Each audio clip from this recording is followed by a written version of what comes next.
What really is Wok-Hei? Maillard reaction, caramelisation, and the partial combustion of fat. But there's more.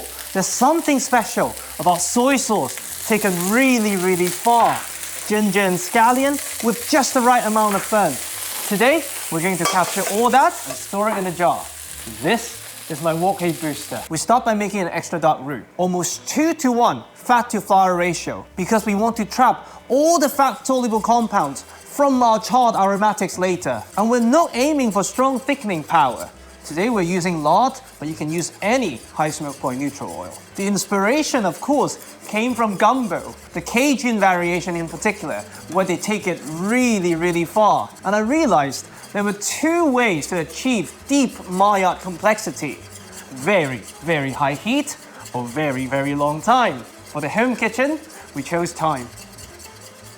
We've covered the science of dark roux extensively in our Creole seafood gumbo video last week. In essence, we're gently toasting the flour, developing rich flavor through Maillard reaction between its proteins and sugars. We'll deal with caramelization in a tiny bit.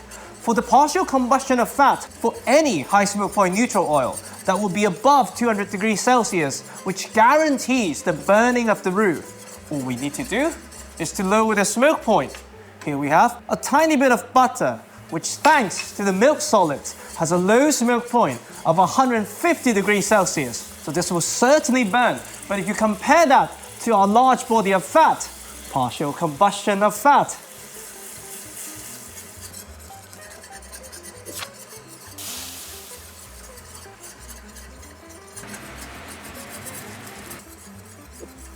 Once this is approaching dark chocolate and you can smell a strong hint of burnt toast, stove off, very, very carefully, the Chinese holy trinity goes in. Just like the beginning of many Chinese wok dishes, yes, we can talk about the zesty freshness, the savory aromas, but that's not what we're looking for today.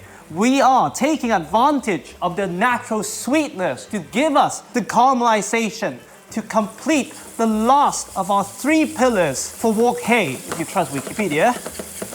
On top of that, they give us 2 things that make Wok-Hei truly special. In my opinion, the volatilization of aromatics. Once they hit the very hot roux, all the volatile flavor compounds flash off and spread as flavorful gases. Truly, the Hei in Wok-Hei, the breath of the wok, and we're trapping those gases with our roux. Second, just like you would with a wok, we have micro-scorching, giving you those wonderful smoky notes you find in a burnt scallion oil or a gumbo. Once the room is Wok-Hei-like fragrant, we slowly, gently introduce our dark soy sauce to give us the burnt soy sauce-like intensity. And we're using dark soy sauce because A, they're less salty, making this a more neutral booster, and B, they tend to have a higher sugar content, giving us a second wave of caramelization. And of course, as you introduce the liquid, whatever starch that has remained starts to swell and gelatinize, giving us almost a cornstarch slurry-like thickening power for the booster. Now we simply thin this slightly with water, give it a good consistency, and cook out the roux in the process. Now, we practically have liquid Wok-Hei. Pass it through a sieve and they're ready for your ice cube trays. How do you use it? Well, given the starch content, you can always just treat it as a starch slurry, dilute with a bit of warm water and add towards the end of your cooking. But we're also dealing with something that is more than 50% fat. So this could also go in at the beginning. Let me show you both. A teaspoon is plenty, and this time we can thin with a tiny bit of light soy sauce for seasoning. Unlike the beginning of this video, we're staying at the most gentle heat possible, stress-free Wok-Hei broccoli, as slow as you like. Gentle mixing. All we need to do is coat and evaporate. The water came from the blanching, not from the roux. Now, let's say you want a bit more. Tiny teaspoon, warm or boiling water. You make a slurry, just like you would a cornstarch slurry. This simply goes in right at the end.